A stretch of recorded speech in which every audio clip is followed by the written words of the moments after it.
நான் சமீபத்தில் ஒரு புகழ்பெற்ற முருகன் கோவிலுக்கு போயிருந்தேன். அந்த இடத்துல தான் தெரிஞ்சுது நம்ம சிதம்பரம் நடராஜர் கோவிலோட அருமையும் பெருமையும். நம்ம சிதம்பரம் நடராஜர் கோயிலில் நாம் மட்டும் இல்லைங்க, உலகத்தில் எந்த மூலையிலேருந்து வந்தால் கூட சரி, ஒரு நிமிஷம் கூட தாமதம் பண்ணாமல் உடனே போயிட்டு நடராஜரை தரிசனம் பண்ணக்கூடிய ஒரே வசதி நம்ம சிதம்பரம் நடராஜர் கோவிலில் மட்டும்தான். சிதம்பரம் நடராஜர் கோவிலில் மிகப்பெரிய சிறப்பே என்னன்னு கேட்டிங்கன்னா, நடராஜர் ஒரு பெரிய சிறப்பு. அதை விட சிறப்பு, கியூ கிடையாது, காத்திருப்பு கிடையாது, கட்டண தரிசனம் கிடையாது, எப்போ வேணாலும் பார்க்கலாம். அருமையான அட்மினிஸ்ட்ரேஷன்.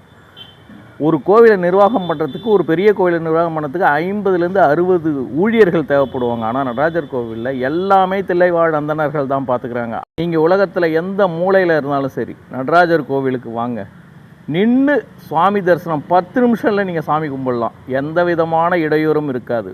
ஒரு மிகப்பெரிய சிவத்தலம், புகழ்பெற்ற சிவத்தலம். ஆனால் மன நிம்மதியை தரக்கூடியது நடராஜர் கோவில்.